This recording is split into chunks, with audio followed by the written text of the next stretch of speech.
जहां एक बड़ी खबर सामने आ रही है। अफगान तालिबान के रक्षा मंत्रालय ने एक बड़ा दावा किया है कि उन्होंने पाकिस्तान के कई ठिकानों पर एयर स्ट्राइक की है। इन एयर स्ट्राइक में सबसे चौंकाने वाला नाम है रावलपिंडी में मौजूद Noor Khan airbase. Drone air strike किए हैं इस्लामाबाद के पीटीए ऑफिस पर। जियो न्यूज जो पाकिस्तान के सैटेलाइट पाक सेट पर है, इसको किसी जानिब से पिछले 24 घंटों से हैक करने की और उसकी नशियात में रुकावट डालने की कोशिश की जा रही है। बेसिस को टारगेट किया गया है। जिस तरीके से आप देख सकते हैं, मतलब ये जो है ड्रोन के अटैक्स हैं, ड्रोन के द्वारा अटैक्स किए गए हैं और बहुत प्रिसाइज अटैक्स किए गए हैं। कि कल रात को अचानक जियो टीवी, एयरवे टीवी, समा टीवी, ये चारों साइट्स हैक हो गई अचानक। और जो लोग टीवी देख रहे थे उनके सामने स्क्रीन पे एक मैसेज आया जिसमें लोगों को कहा गया था कि पाक फौज के खिलाफ खड़े हो जाएं। इस वक्त पाकिस्तान और अफगानिस्तान की जो लड़ाई चल रही है उसमें आसिम मुनीर जो इस वक्त बिल्कुल घबराया हुआ है, थर्राया हुआ है, और वो इस वक्त जो हरकतें कर रहा है वो वही हरकतें कर रहा है जो इससे पहले भी पुराने छापे के मुताबिक डिक्टेटर करते चले आए हैं। तालिबान, इंडिया, इजराइल और अमेरिका ये तो सिपेक को चलने नहीं देगा, रोड एंड बेल्ट इनिशिएटिव को चलने नहीं देगा, और वो जो चाइना और इंडिया के साथ मिलके मिडिल ईस्ट के जरिए यूरोप तक पहुंचने का रूट बन रहा था उसको भी अब नहीं बनने देंगे। आपका तो नंबर 1 आर्मी का सिस्टम ही फेल हो गया। अच्छा जी, आपकी टीवी चैनलों को हैक किया गया। अच्छा जी, आप कहाँ पर छुपी हो। अच्छा जी, सोचे कि हमें जंग में धकेल के, वो लोग तो आराम से हैं, हम जंग भी कर रहे हैं एक दूसरे के साथ और अपने मुल्कों में मुजाहरे करके अपनी जायदादों को आग लगाते हैं, तो क्या मिलता है। पहले ईरान का सारा डिटेरेंस इंफ्रास्ट्रक्चर तबाह हो गया, प्रॉक्सीज खत्म हो गई, सीरिया ईरान के हाथों से चला गया और अब वो ईरान के अंदर घुस गए हैं। नरेंद्र मोदी ने ये फैसला किया है कि ये फ्यूचर जो है इसी कैंप में रहना है। अफगानिस्तान के अंदर जो कुछ हुआ है इसके पीछे इंडिया और इजराइल का हाथ है और इसीलिए यह बहुत खतरनाक डेवलपमेंट। बेसिस को टारगेट किया गया है। जिस तरीके से आप देख सकते हैं, बहुत सारे मीडिया हाउसेस भी कवर कर रहे हैं, जहां पे ये लिखा गया कि Afghanistan Taliban government has claimed that their forces launched precise arm drone strikes. मतलब ये जो है ड्रोन के अटैक्स हैं, ड्रोन के द्वारा अटैक्स किए गए हैं और बहुत प्रिसाइज अटैक्स किए गए हैं, जहां पे पाकिस्तान के कमांड एंड कंट्रोल जो सेंटर है नूर खान एयरबेस जो कि रावलपिंडी के अंदर है, उनको अटैक किया गया है। क्वेता की 12th डिवीजन हेडक्वार्टर्स हैं जो कि बलूचिस्तान में है, वहां अटैक किया गया है और काफी सारी ऐसी बहुत इंपॉर्टेंट मिलिट्री फैसिलिटीज और लोकेशन है खैबर पख्तूनवा के अंदर, उनको भी अटैक किया गया है। हालांकि जब ये रिपोर्ट्स निकल के आती हैं तो देन मिनिस्ट्री ऑफ डिफेंस जो अफगानिस्तान का है उनके ऑफिशियल वेबसाइट या फिर आप कह सकते हो ऑफिशियल ट्विटर या एक्स हैंडल पे गया, जहां पे उन्होंने इस तरीके की कुछ पोस्ट डाली है, ड्रोन से कुछ इमेजेस कैप्चर करी हैं। हालांकि मैं बता दूं, कोई भी ऐसा वीडियो पाकिस्तान से निकल के नहीं आया है जो ये शो कर रहा है कि नूर खान एयरबेस पे अटैक हुआ है, या ना ही कोई सैटेलाइट इमेज निकल के आई है जिसमें यह पता चल रहा है कि नूर खान बेस पे अटैक हुआ भी है तो कितना डैमेज हुआ है। हां, अफगानिस्तान की जो मिनिस्ट्री ऑफ डिफेंस है उन्होंने एक वीडियो रिलीज किया जिसमें सिर्फ उन्होंने ये दिखाया है कि हम ड्रोन्स लॉन्च कर रहे हैं जो पाकिस्तान की तरफ जा रहे हैं, लेकिन एक्चुअली में कोई ना तो ऐसा वीडियो निकल के आया, ना पाकिस्तान ने अभी तक कमेंट किया है। 3 से 4 घंटे हो चुके हैं इस न्यूज को लेकर, इसीलिए मैं ये कह रहा हूं अफगानिस्तान की तरफ से ये क्लेम है। क्या ये पुख्ता है? अब जब तक अफगानिस्तान की बात मानेंगे तो हां ये पुख्ता है, लेकिन क्या पाकिस्तान ने कोई कमेंट किया है? नहीं किया है। कोई वीडियो बाहर आया है? नहीं आया है। जिस तरीके से इंडिया ने ऑपरेशन सिंदूर के टाइम पे अटैक किया था तो वीडियोस भी बाहर आए थे और इवन मैक्सेट टेक्नोलॉजीज हैं, उन्होंने सैटेलाइट इमेजेस भी शो करी थी कि पहले कैसा नूर खान एयरबेस दिखता था और उसके बाद में कैसा दिखता था। और नरेंद्र मोदी ने ये फैसला किया है कि ये फ्यूचर जो है इसी कैंप में रहना है और इसी कैंप में उनकी बेहतरी है, ये उनका फैसला है। तो इसलिए अफगानिस्तान के अंदर जो कुछ हुआ है इसके पीछे इंडिया और इजराइल का हाथ है और इसीलिए यह बहुत खतरनाक डेवलपमेंट है और इसे पाकिस्तान की जो लीडरशिप है उसे गौर से सोचना पड़ेगा कि अब क्या किया जाए, बिकॉज इनडायरेक्टली इसके पीछे अमेरिका भी है।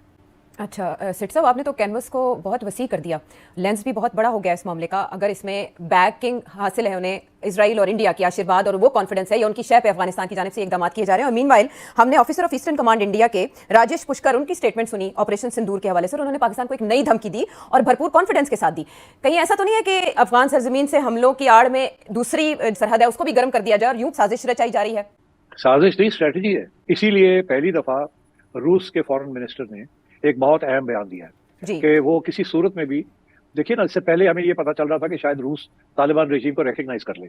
इसी तरीके के साथ हमें ये पता चल रहा था कि चाइना जो है उसके तल्लुकात बेहतर हो रहे हैं तालिबान के साथ। मगर हुआ ये है कि चाइना को इस बात का एहसास हो गया कि अब ये जो नया एजेंडा बना है तालिबान, इंडिया, इजराइल और अमेरिका, ये तो सिपेक को चलने नहीं देगा, रोड एंड बेल्ट इनिशिएटिव को चलने नहीं देगा, और वो जो चाइना और इंडिया के साथ मिलके मिडिल ईस्ट के जरिए यूरोप तक पहुंचने का रूट बन रहा था उसको भी अब नहीं बनने देंगे ये। तो ये तो एक बहुत बड़ी गेम ग्लोबल स्केल पे हो रही है और जिसके अंदर अब इंडिया ने, जैसे कहते हैं ना, अपना वजन एक तरफ डाल दिया है और वो वजन बड़ा वाजे है और बहुत बड़ी ग्रेट गेम अब शुरू होने वाली है, जिसके साथ इंडिया और अमेरिका और इजराइल एक तरफ होंगे, अलाइन होंगे, और उधर रशिया, चाइना और रशिया को भी पाकिस्तान के करीब आना पड़ेगा, और टर्की, ये अब दूसरी तरफ होंगे। तो जो इंडिया एक जमाने में ब्रिक्स का बहुत अहम रोल उसमें अदा करना चाह रहा था, वो अब ब्रिक्स के अंदर इंडिया अदा नहीं करेगा वो रोल। इंडिया अब क्वाड के अंदर वापस जाएगा और इंडिया अमेरिका के साथ और करीब होगा। इसीलिए अमेरिका के साथ उन्होंने अपने तल्लुकात बेहतर कर लिए। अभी जो रिसेंटली जो नरेंद्र मोदी ने अमेरिका के साथ, डोनाल्ड ट्रंप के साथ जो मुक्का किया है बिजनेस के ऊपर, वो तो कह रहे हैं कि हम $500 बिलियन की इन्वेस्टमेंट लाने आ रहे हैं और तजारत करने आ रहे हैं अमेरिका के साथ by the time 2030, which means only 5-4 years को। तो मतलब 200 बिलियन से लेके 500 बिलियन तक तो वो तजारत की बातें कर रहे हैं अमेरिका के साथ। तो और इसीलिए अमेरिका ने भी उनको अब जो पहले इतने बड़े टैरिफ्स लगाए थे वो गिरा गिरू के अब सबसे कम टैरिफ पे ले आया है, और 18% पे। और उधर इंडिया जो है उसने बहुत सी टैरिफ्स अमेरिका के ऊपर 0% पे ले आया है, और इसी तरीके के साथ रशिया से ऑयल खरीदना आहिस्ता आहिस्ता वो कम कर रहा है। तो ये तो बहुत बड़ी अलाइनमेंट एक होने जा रही है, और सबसे बड़ी जो चेंज आ रहा है वो इंडिया की जो फॉरेन पॉलिसी के अंदर अब आएगा।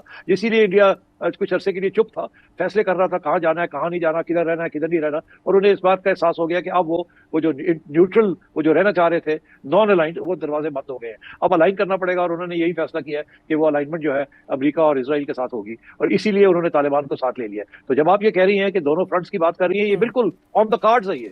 और इसका जो एम है वो है कि पाकिस्तान को भी कमजोर करना और चाइना को रूट्स से महरूम करना, सिपेक को भी नहीं चलने देना, और दूसरे रूट्स भी जो बना रहे हैं उनको नहीं चलने देना। दोस्तों, इस वक्त पाकिस्तान और अफगानिस्तान के बॉर्डर पर हालात काफ़ी ज़्यादा बुरे हैं। दोनों मुल्कों के बीच एक तरह की ओपन वॉर डिक्लेयर हो चुकी है। तालिबान के fighters back to back attacks कर रहे हैं, और उनका मेन टारगेट है पाकिस्तान की टॉप सीक्रेट मिलिट्री साइट्स और गवर्नमेंट ऑफिसेज। रिसेंटली रिपोर्ट्स के मुताबिक इन अटैक्स ने पाकिस्तान के सिक्योरिटी इंफ्रास्ट्रक्चर को हिला कर रख दिया है। कल की ही बात है, तालिबान ने ड्रोन स्ट्राइक्स के जरिए पाकिस्तान के एक बहुत बड़े टेलीकम्युनिकेशन सेंटर को पूरी तरह डिस्ट्रॉय कर दिया।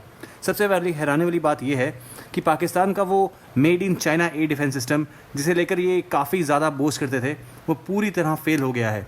ड्रोन्स आके अपना काम कर गए और इनका सिस्टम सो कॉल्ड सिक्योरिटी देता रह गया। ये सिर्फ एक फिजिकल अटैक नहीं, बल्कि पाकिस्तान की मिलिट्री टेक पर एक बहुत बड़ा क्वेश्चन मार्क है। लेकिन ये जंग सिर्फ ज़मीन पर नहीं लड़ी जा रही, पाकिस्तान के डिजिटल स्पेस में भी तबाही मची हुई है।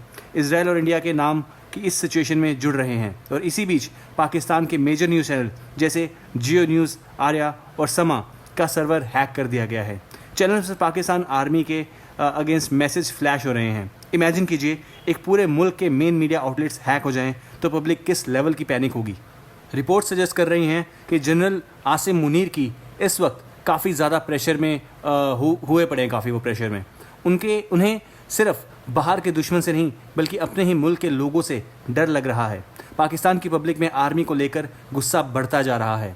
सिविल अनरेस्ट और इंटरनल रिबेलियन का खतरा इतना ज़्यादा है कि रूमर्स है कि मुनीर ने सेफ बंकर्स का सहारा लेना शुरू कर दिया है। क्या पाकिस्तान इस सिचुएशन को हैंडल कर पाएगा, या फिर ये कॉन्फ्लिक्ट एक बहुत बड़ी रीजनल वॉर का रूप ले लेगी? आपको क्या लगता है? नीचे कमेंट सेक्शन में राय ज़रूर बताइए अपनी। एंड अगर आपको वीडियो अच्छा लगा हो तो वीडियो को लाइक और चैनल को सब्सक्राइब करना ना भूलें। मिलते हैं अगली वीडियो में। जय हिंद।